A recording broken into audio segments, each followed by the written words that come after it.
May I ask then the Chief PNP, do you have a problem with with the Vice Chairman of NAPOLCOM? Ang tanong ko po ay, bakit hindi na lang niyo po ayusin? Why is it necessary for NAPOLCOM or the Vice Chair of NAPOLCOM to go to the Ombudsman?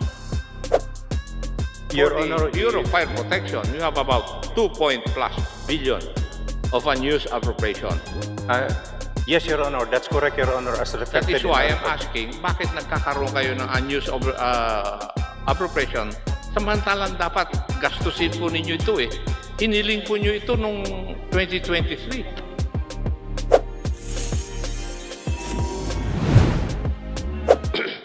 Thank you very much, Madam Chair, and good afternoon, everyone. Indeed, sir, it's provided in the local government code and the cooperative code that cooperatives are exempted from paying taxes, fees, and charges.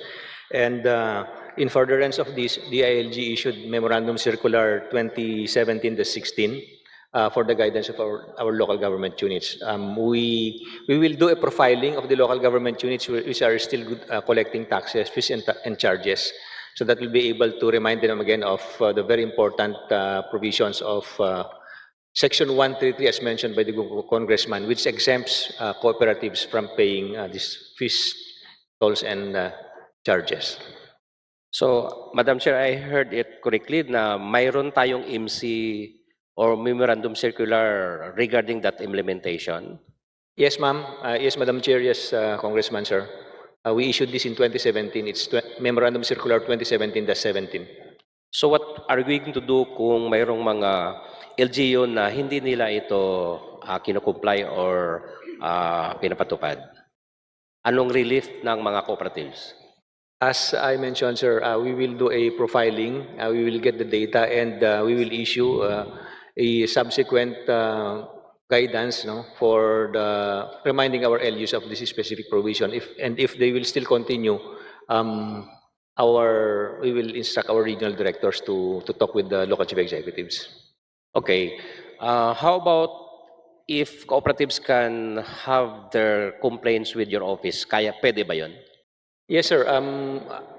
The cooperatives can just link or coordinate with our respective field offices, if ever there are LGUs which are still collecting tolls, fees, and charges, from these cooperatives. Okay, so thank you for that commitment. So meaning we have our MC and some cannot comply with it. So just in case co-op has such experiences being treated by some of our LGUs, one thing they could do is to file a complaint with your office. I'm right? Sir, the filing of complaint, if it is a city or municipality, the filing of complaint should be with the Sangguniang Panlalawigan. But what we can do in the DILG is to remind our local government units of the very important provisions of Section 133 and the cooperative code. All right. Sige. So what I'm looking here also that in the part of the DILG, if you have something like a program informing and educating all our LGUs with regards to this matter, pwede kaya ito masama sa isa sa mga programs natin? Na-educate natin yung mga LGUs regarding on this matter. Yes, sir, we can include that in the modules of our capacity building interventions for our local government units. Particularly, as mentioned a while ago in the initial presentation, next year we will be conducting newly elected officials capacity building for our newly elected officials. We can include that as one of the discussion points in the trainings. Okay, so can we get your commitment for that, Madam Chair? Yes, Madam Chair, we will do so. Thank you, sir. Okay, so thank you, and sana matulungan natin yung mga kooperatiba dahil yun din ang kanilang mga privileges at same time na matulungan din natin na provide din sila na maraming services in our locality, Kasi we really consider that cooperatives is the partner also of our government. So the last issue, Madam Chair, I would like to reiterate again, even though we have initial discussions on this, with regards on the implementation of the Republic Act 11535, the compulsory designation of cooperative development officers in all municipalities, cities, and provinces. Now, may nagawa ba dito ang DILG with regards to the implementation of this law? The law is enacted, Madam Chair, 2021 pa, so nasa 3 years na tayo. Madam Chair, frankly, I have yet to look whether we have already issued a memorandum circular for this purpose. But be assured that we will look into how we can discuss or disseminate the information to our local government units. Okay. So, meaning, you are still planning or do you have already the MC providing guidance and information to all LGUs with regards to the implementation of this law? Madam Chair, I was informed a while ago that we have already issued the memorandum circular. What we will do is to make an inventory of the local government units which have already created the cooperative development officer position, Madam Chair. Okay. So, just to educate or even inform, no? But then, Madam Chair, I know that the DLG has a program for the seal of good governance, isn't it? Pardon, Madam Chair, can the good congressman please repeat? Madam Chair, I am asking that the DLG has this awarding, no? Yung sinasabi natin, zeal of good governance. Di ba mayroon tayo niyan? Yes, Madam Chair, we have. So, do you think na pwede ito masama yung compliance with this law as part of the criteria, no? With regards to the compliance of the LGUs on the designation or putting the position of the CDO or the Cooperative Development Officer in their unit. Kindly wind up, Honorable Sparres. Madam Chair, for the information of everyone, there is a Council for Good Local Governance which is administering the seal of good local governance. The proposal of the good congressman, we will discuss it with the other members of the Council for Good Local Governance. We will profile our local government units and we will calibrate if ever we are going to include this as a requirement in the SGLG because as we know, Madam Chair, there will be local government units which will have difficulty implementing the provisions of the law considering the constraints in terms of resources. Because a lot of our LGUs, most especially the 4th, 5th, and 6th class local government units, cannot really go beyond the budgetary limitations of 55%. So these are some of the constraints that we are facing. But perhaps we will include even as initial step the designation of a cooperative development officer for the LGUs. Thank you, Okay, Madam so Chair. thank you, Madam Chair, no, on that. Yes. So again, as what I have discussed, Madam Chair, na dapat maging compliant din yung ating mga LGUs na nasasama on this awarding para ma-ensure din natin, no, na they are really a good government unit na very compliant in all laws na dapat i-implement.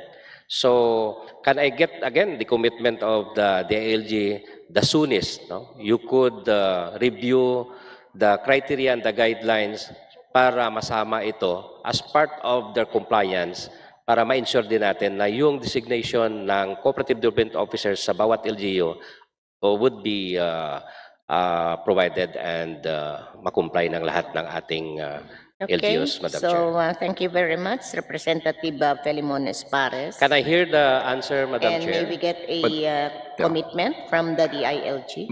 Madam Chair, we have already issued a memorandum circular to all LGUs, and aside from that, since this is a law, we will try our best to be part of the parameters of the selection of the seal of good local governance. That is our commitment, Madam Okay, Chair. maraming salamat Thank po, you. Secretary. Thank you, Madam Chair. And thank you once again, Representative Felimon Espares. The next to be recognized is the Honorable Representative Romeo Acop. Thank you, Madam Chair. To the GILG family, led by the Honorable Secretary Abalos, magandang hapon po sa atin lahat. Magandang hapon. At the outset, I have here the regional allocation of your 2025 expenditure program amounting to 284.58 billion pesos. Now, NCR has 40.82 billion, Central Office has 189.8 billion, the others ranging from 1.8, 1.69, 2.7. Mr. Secretary, may I know the parameters of this distribution of allocation? Simply because the Constitution requires that government resources must be equitably distributed.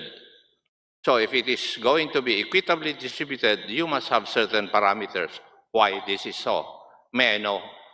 May we get an answer from the DILG? Madam Chair, Your Honor, for the regional distribution, Central Office got the highest, or the NCR got the highest share, maybe because the reason for that are all the Central Office headquarters are situated in the NCR. So the operating expenses is higher than the regional counterparts. And reviewing also, sir, the island group allocation per 2025, it has already reduced by a certain percentage compared with other island groups like Luzon, Visayas, and Mindanao. In 2025, it has reduced already from 93 in 2024 to 85% in 2025, sir. So this was already considered, and maybe such allocation is being looked into in terms of allocation for the regional allocation, sir.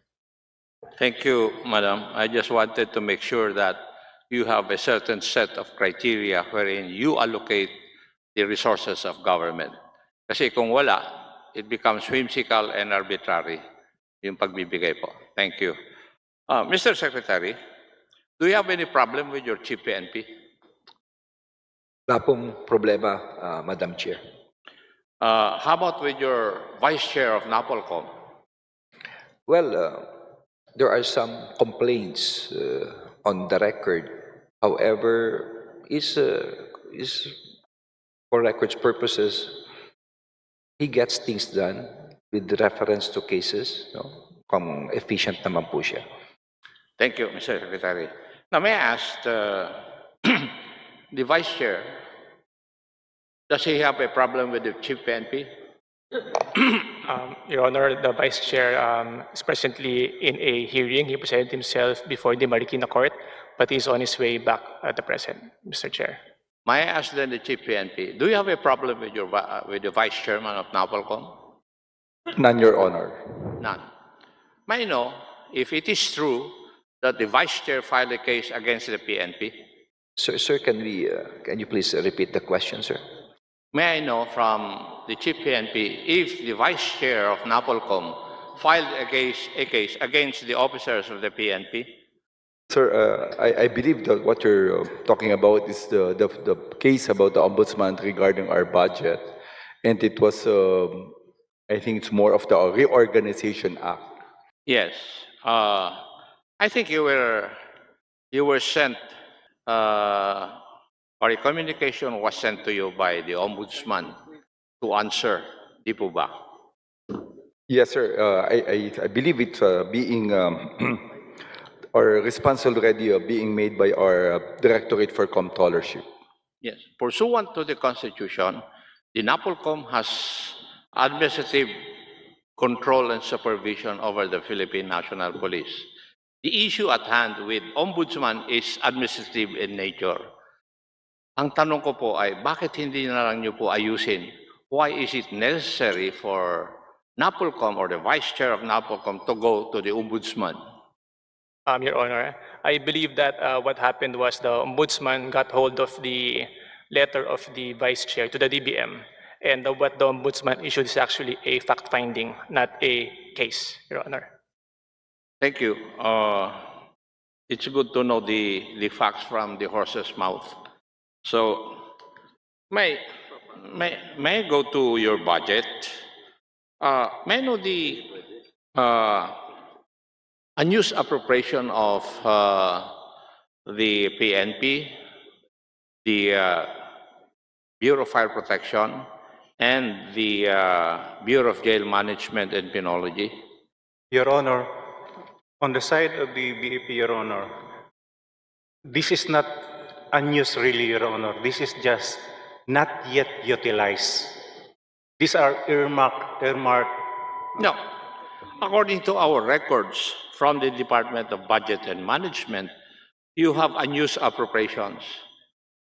It's either the appropriation was issued to you or the appropriation was issued to you but you failed to obligate it. Yun ang contents ng unused appropriation.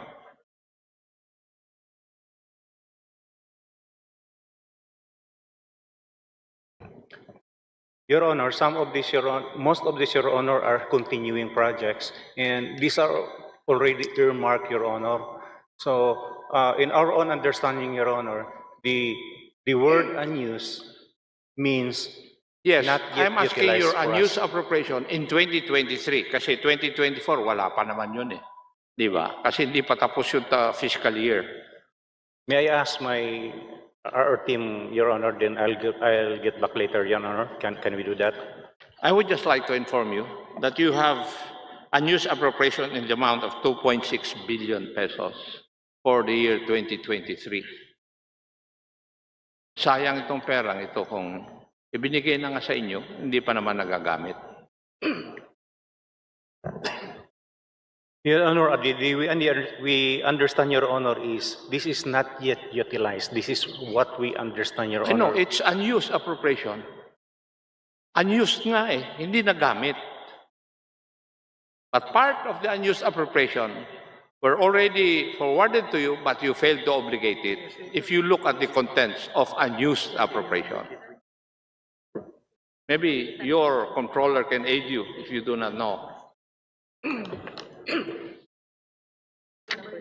I think that was the same question being Yes, Your asked Honor. by Yes, Your Honor. Vice Chair.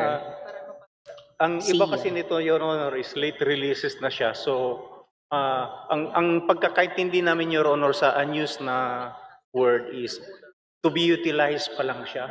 Hindi talaga totally unused, Your Honor. I think you have a wrong connotation of unused appropriation. Kasi if you look at the DBM books, you will find out that unused appropriations would be composed of unreleased appropriation and unobligated allotment. Your For the Honor, Bureau of Fire Protection, you have about 2+ billion of unused appropriation. Yes, Your Honor, that's correct, Your Honor, as That reflected is in why our I'm report. asking, bakit nagkakaroon kayo ng unused appropriation? Samantalang dapat gastusin po ninyo ito eh. Hiniling po nyo ito nung 2023. Your Honor, is it okay, Your Honor? Is it that the ASEC for the DILG on Finance Administration will answer this? Because this is the Anyway, template that we have I been only using, have Your a few Honor. seconds. Kindly submit to this representation your explanation insofar as this. Okay, issue kindly is concerned. submit your explanation to the Yes, Your Honor. Committee on Appropriation, copy furnished the Office of the Honorable. Thank you, Your Honor. Madam Chair, I only have a few seconds, as I can see from the time there. I would just like to inform the PNP that they have an unused appropriation of 2 billion. For BJMP, they have 1.9 billion. Ang lalaki pong pera ito na dapat gamitin po ng ahensya po ninyo. Iniling po ninyo, binigay naman sa budget, pero hindi naman yun nagagamit. Tapos nandito kayo ngayon, hihingi uli ng budget. Pero baka next year, ganito rin po ang report na mababasa ko. Di po ba? Okay, maybe get an answer from the PNP chief. That's really true, sir, no? And actually, sir, we're trying to obligate all po yan. Malaki po doon is our new building. And I will agree with you, sir, but it will be constructed this year.